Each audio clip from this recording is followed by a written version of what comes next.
Monkey D. Luffy is my personal favorite protagonist in all of manga and anime. Not only is he perfect for that title and role within the story of One Piece, but he also is the perfect example of a classic shonen protagonist. Now, before I get destroyed by all those that don't agree and are fragile, I want to say two things. One, this is of course my opinion, and I fully expect you to have a different one. And two, at least let me present my argument and show you why he is at first, then you can flame me all you want.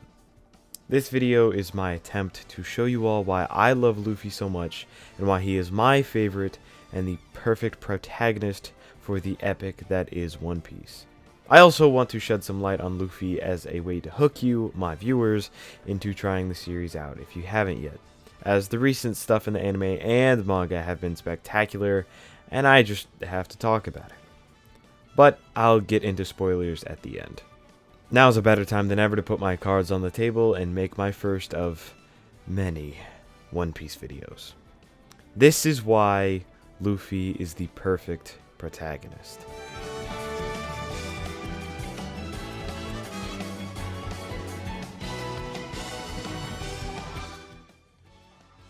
When I ask you what is the most basic and classic anime MC, I'm willing to bet a lot of people think of Goku or maybe Naruto.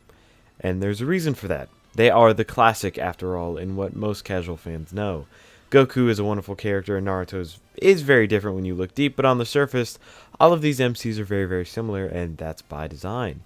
It's the cliche for a reason. They're probably really strong, pretty stupid common sense wise, and or book smart wise.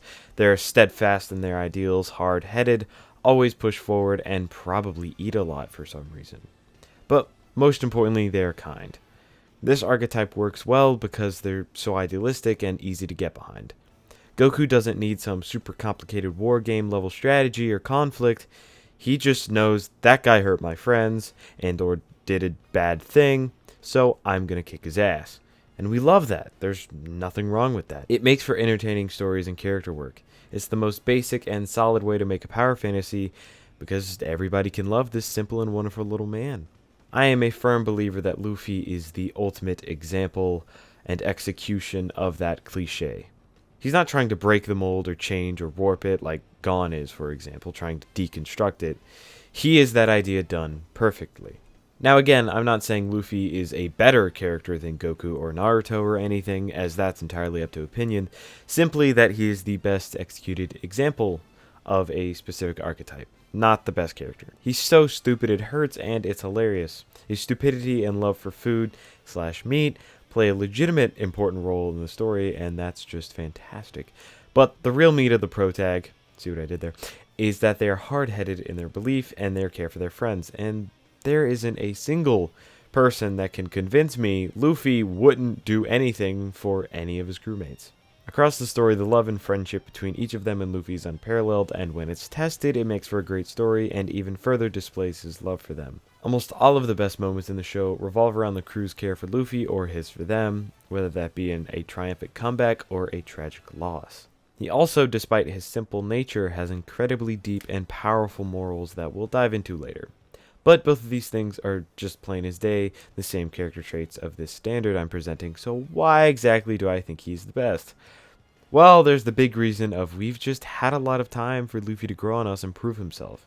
He's had so much time to show that he is literally the embodiment of all of these ideas. Or maybe it's just Oda's impeccable character writing, but I think there's one good way to kind of wrap it all into one thing. Something I've noticed about this archetype is that usually they stay fairly steady.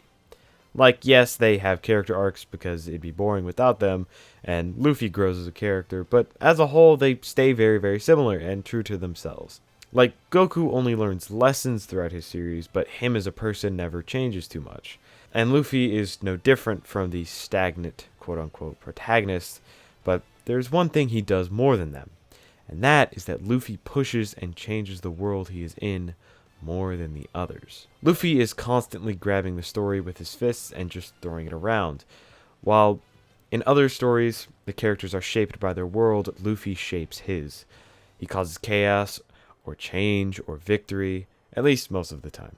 The times where he can't, where the world throws him around and changes everything for him, boy, it is ruthless, and it makes it that much better. He really is like a force of nature. He's the best parts of all these incredible characters and pushes this massive world into a new direction. And of course, a big part of this is simply that he's just lovable. He's a great, great, great captain and character, and filled with incredible character moments, and feels just like a real person. Just a very stupid person.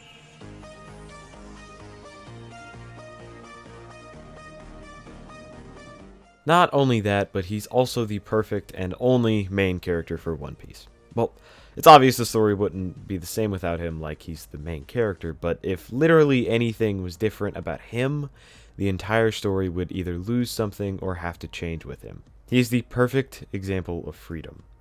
In everything I've read or watched, he is the one that best embodies that idea.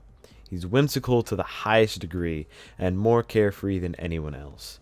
That freedom he carries is not only spread to all those around him, but also allows him to almost feel like a force of nature. In many stories, the world and/or characters push other characters into circumstances, and that's amazing. I love that idea, but here, that just isn't the case. In this world, Luffy is the one that pushes, and what makes that even more incredible to me is how real the world feels. He's the one that changes the world, but the world is so vast and living and breathing, and you feel like no matter what the Straw Hats are doing, the world keeps moving, which it does. Things are constantly changing outside of them, which is why when Luffy, dominating everywhere he goes, turning the status quo around, making a change, and creating freedom for those that were trapped, that's why it's so impressive.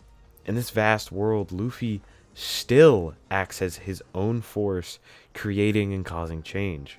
Eventually, of course, this is leading to Luffy becoming the Pirate King, and what many will assume actually change the entire world for the better, but that is, of course, only a theory, but a pretty universal and thematically resonant theory. That is the dawn of the world.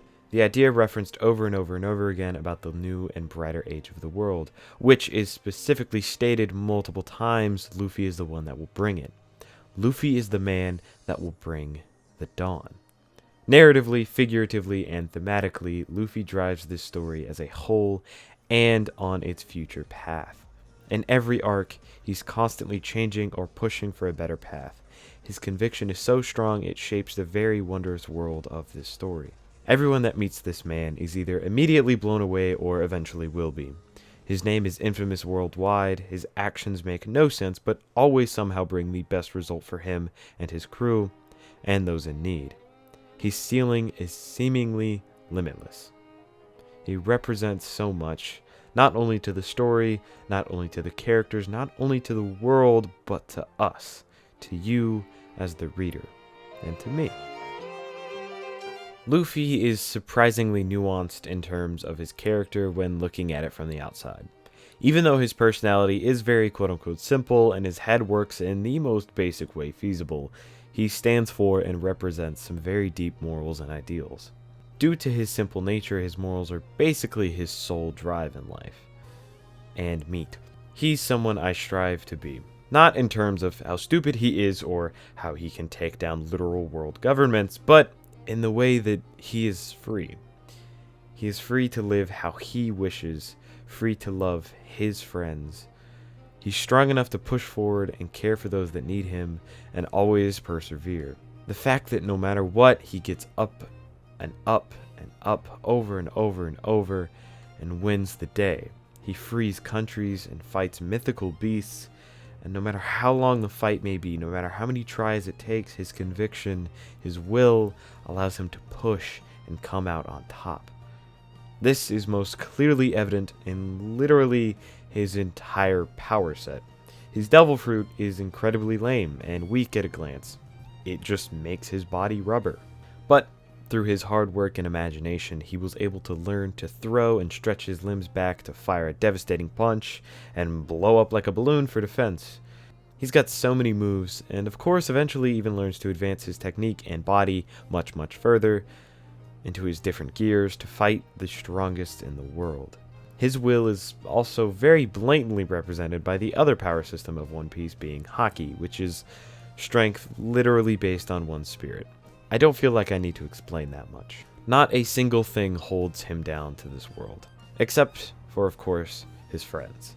But other than them, he is always free to live how he wishes, and that's what this has all been about. To be free, to have an adventure, to have fun. He's doing all of this, fighting all these people, going through all these hardships. Also, he can have an adventure and party. He just wants to smile. But usually, the reason he fights ends up being incredibly selfless, whether it be for a starving nation, whether it be to save a friend, or to free an oppressed people. Luffy always helps those that put their trust into him. This is one of my favorite things about Luffy. He never helps someone that doesn't want it. Like in Alabasta, he gets mad at Vivi for trying to take all the burden for herself and pushes her to ask them for help, which he of course accepts. His mind is simple like that, but it's almost way more clever and impressive on Oda as a writer to be so consistent with that simple-minded nature.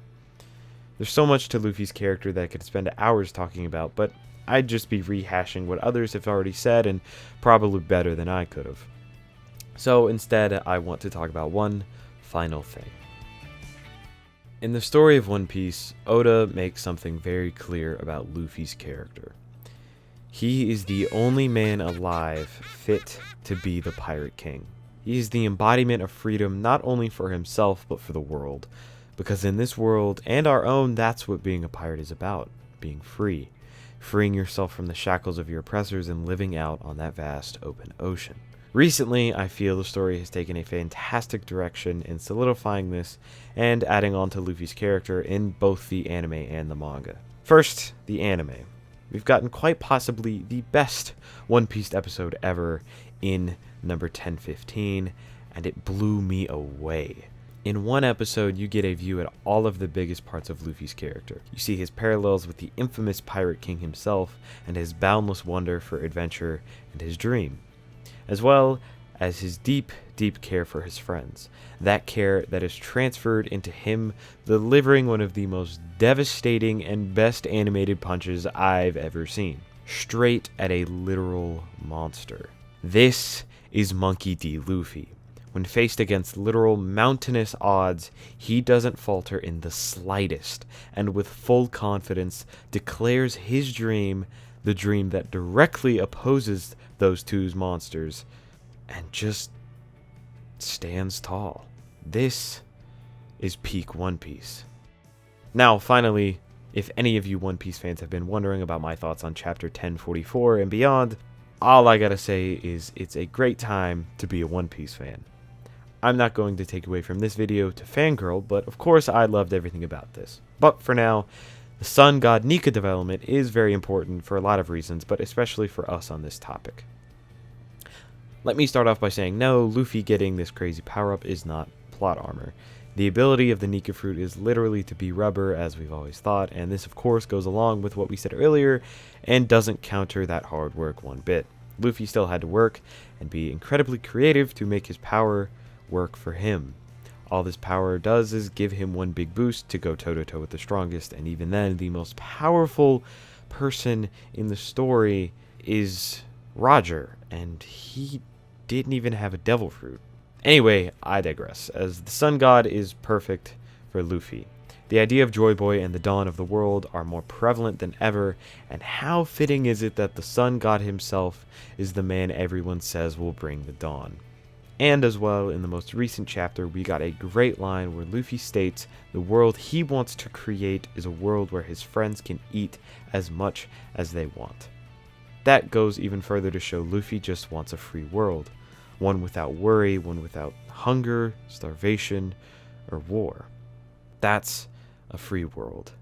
The one where Luffy can have a party with everyone. It's safe to say, after all this, Luffy is my MC. Everything about him works. He's the epitome of everything that came before him, all the ideas that shaped him. He's the perfect character for the themes and messages of this story. He's incredibly well written and portrayed at every single turn, and I just honestly cannot wait for the day where he finally becomes the Pirate King. Like I said earlier, I definitely will be making more One Piece videos and hopefully about some more thematic topics, but that won't be for a good while, so no worries my non-One Piece fan viewers. Before I close out, I want to thank you guys. The support has been consistently amazing, and just thank you for watching. I've got lots of stuff planned for the next little bit, so stick around to see what craziness I put out next. Well, I hope you all enjoyed, and as always, I'll see you all next time.